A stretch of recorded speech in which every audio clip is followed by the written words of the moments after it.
Yo, what is going on YouTube? Year One Blink here. What it do? So I did miss the TWAB last week.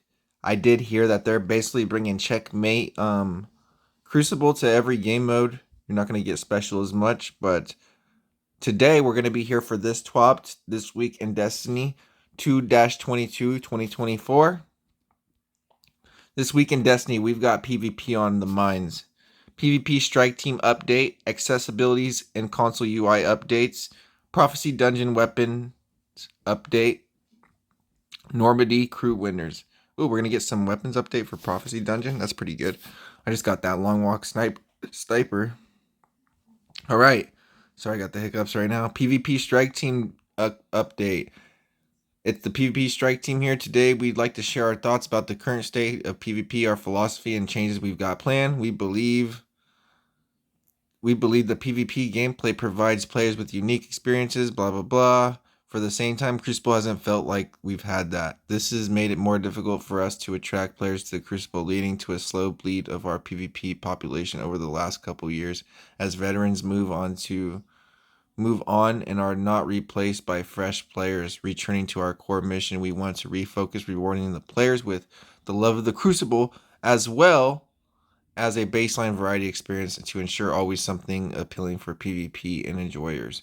Since the PvP Strike Team was formed, the bulk of the work has been focused on solutions for the 5 major issues: Crucible maps, rewards, game modes, sandbox issues, and matchmaking.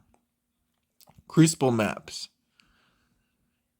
Due to the dynamic nature, PvP can create content on its own, and every match can tell a story. But our players have spent millions of Guardian hours on our current selection of maps, playing the same game modes in the same arenas. It feels tough. Most of those stories have been already told, and there is only so much you can do with the same play spaces. Additionally, different modes require different kinds of maps to succeed, and our limited map selection means we have often pushed modes onto maps that were not necessarily optimal, resulting in a subpar player experience. Our current crop of maps has not been updated in some time in terms of spawns, ammo crates, location zones, and we're exacerbating the issue as we continue to add newer modes to old maps. An example would be maps made for the Rift being used for Clash and Control, like Disjunction, blah, blah, blah. All right.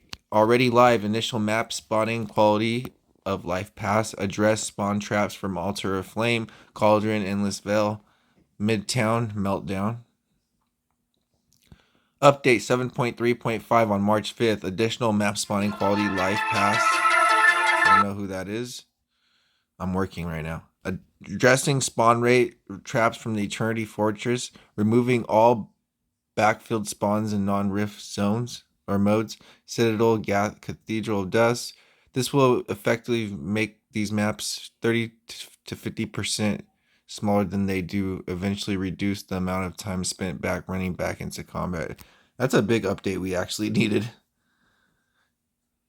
So removing backfilled spawns for non-rift modes, that's good.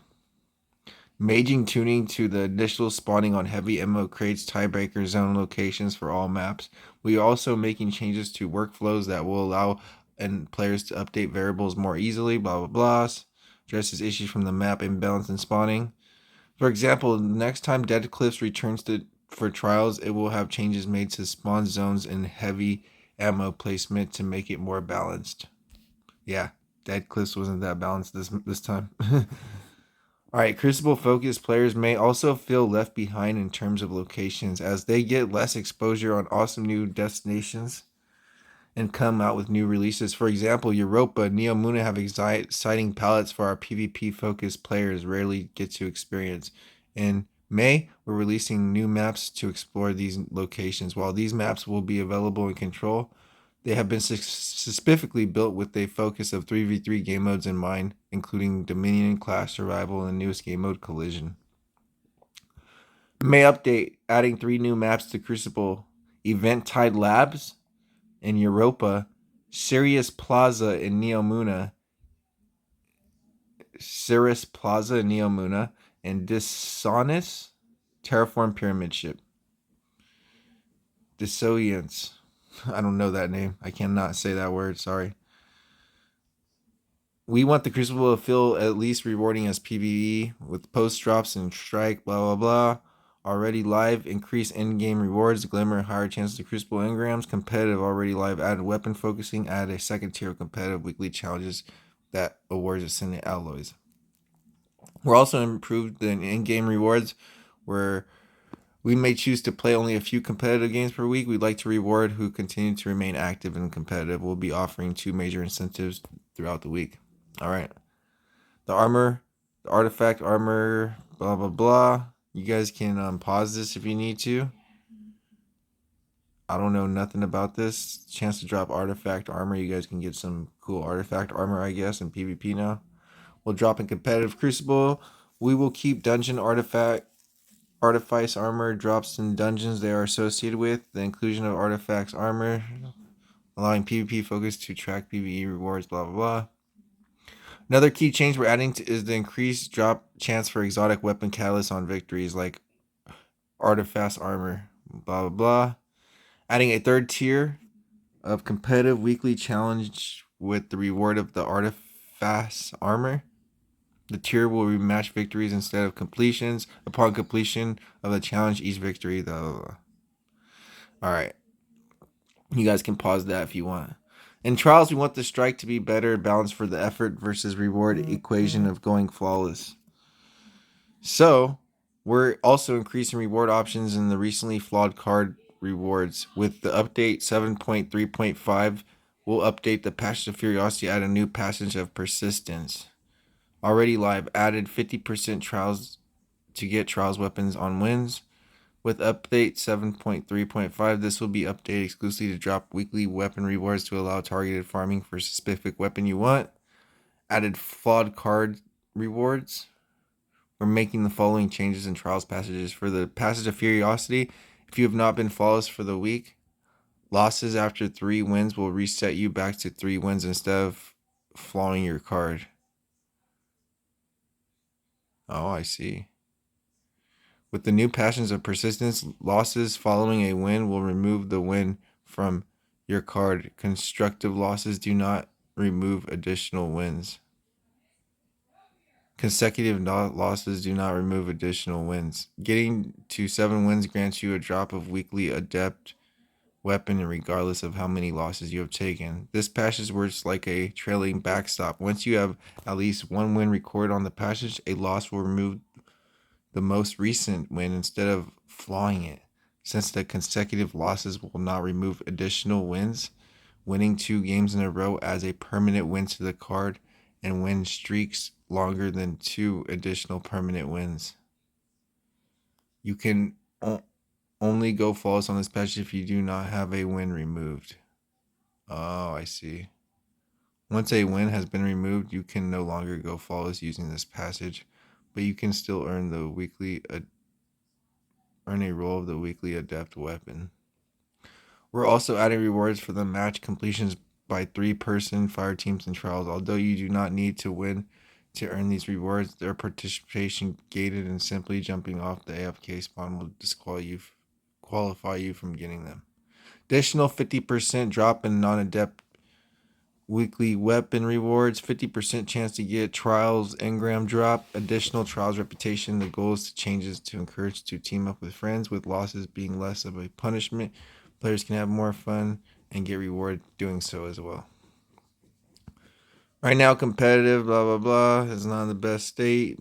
Competitive new King of the Hill mode called Collision. Crucible Labs, it will replace the Countdown Rush and competitive playlist after testing. Already live created Sparrow Control.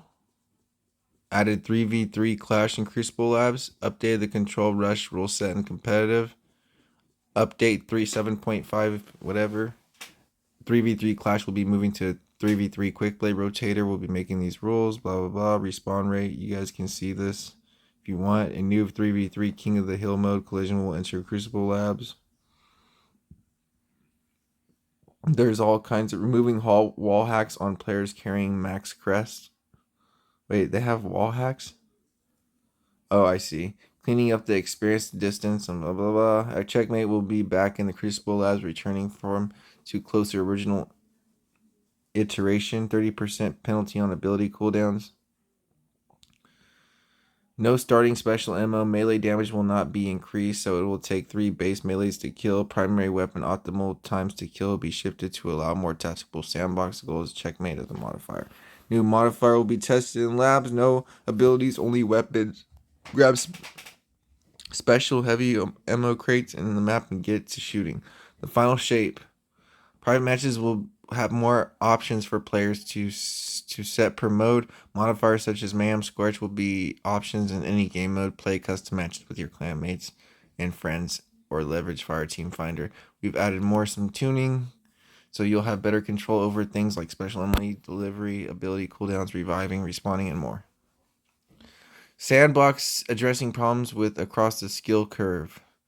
As an average skill players alongside lead composition of the skill gap, blah blah, along with making it difficult for new players to find their their footing in the game, where many veteran players are just wrecking you.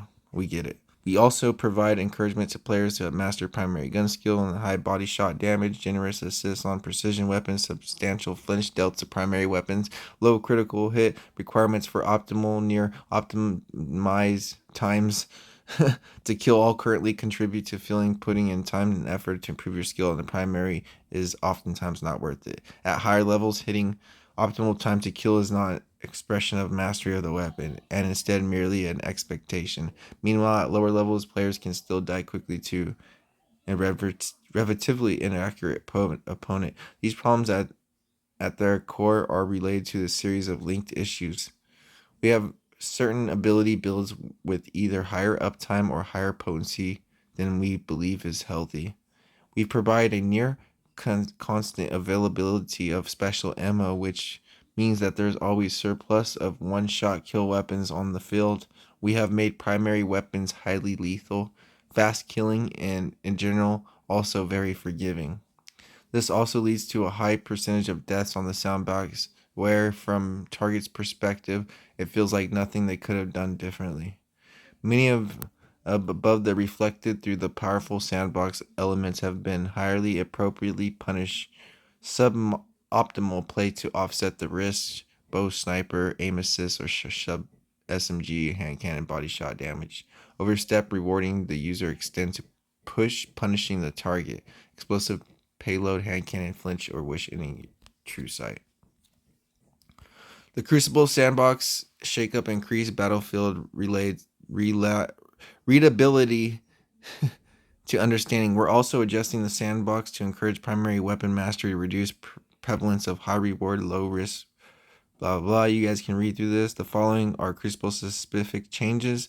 Player health, base HP increasing by 30 from 70 to 100. Grenade melee class ability increasing by 15%. Melee damage increasing by 16%. Super cooldowns. What is this? Oh, this is just the the for fun game modes, huh? Seems like to me. All right. The final shape, guys. We're working on changes to reduce the dominance of Ward of Dawn and Well of Radiance. We also want to improve the viability of supers with longer recharge times and objective game modes. We'll have more to share when we get closer to the release of the final shape. After the final shape, we're also exploring the UI updates to the obituary screen that would show the combination of players that killed you rather than the ones who dealt the final blow. Oh, I see. That's pretty cool. Kind of like Ape or Overwatch, huh? We have a lot of to cover in the matchmaking we have planned, blah, blah, blah, already live. You guys get replaced. Oops, went to the wrong one. Already live replaced loose skill matchmaking and Iron Banner, blah, blah, blah. We will be updating our playlist, make them better. You guys can read through that. I could pause the video if you guys need to. Nothing too crazy.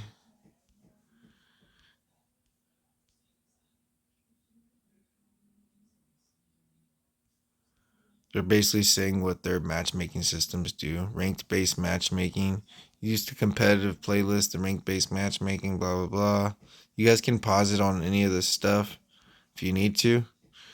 I'm not gonna go too much into it because it's just a lot. Open skill matchmaking, also known as CBM. If you guys can read into this.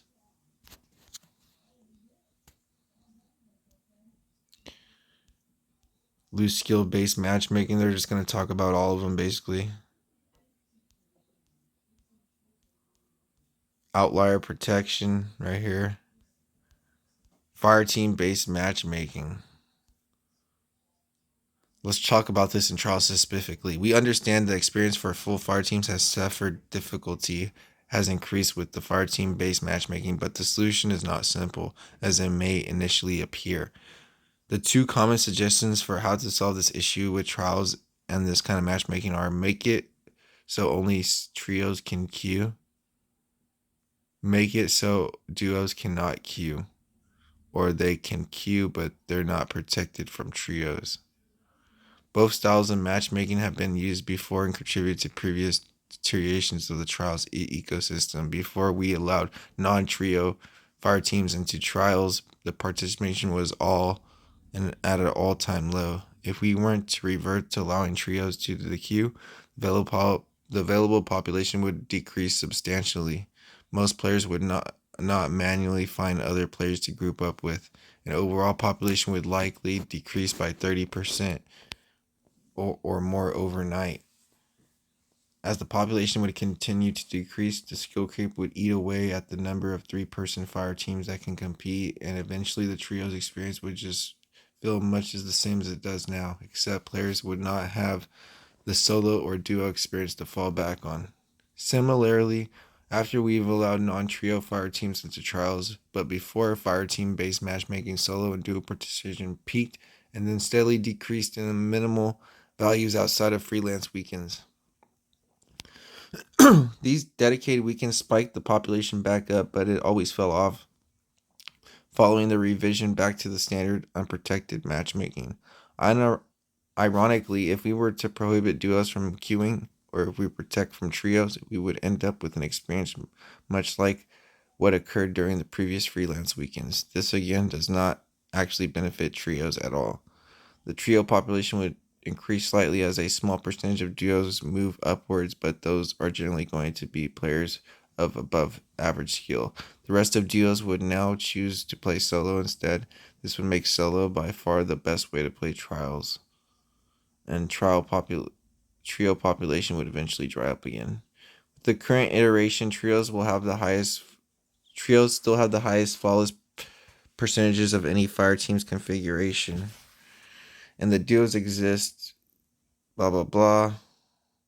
Duos no longer can have an option. The solution.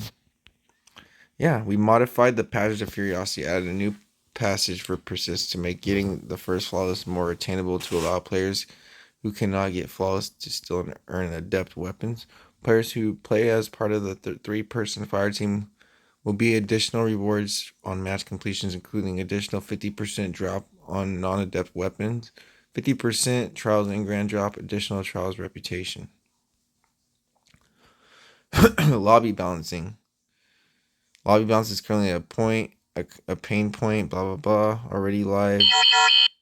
Replace skill-based matchmaking with Iron Banner control, outlier protection matchmaking, updated competitive matchmaking, and rank-based, blah blah blah, nothing too crazy. Console UI updates, added a reticle location setting to console center or below, added controller dead zone, added ability to adjust the opacity of the radar background.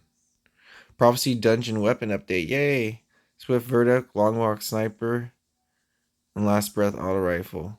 We'll be updating the weapon pool of the Prophecy Dungeon. This will include swapping out 3 weapons and making some key updates to other. They're going to take out the Long Walk.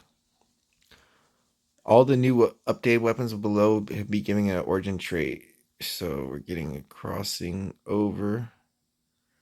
Adding the Prosecutor Auto Rifle, the Objector Submachine Gun, Relentless Pulse Rifle.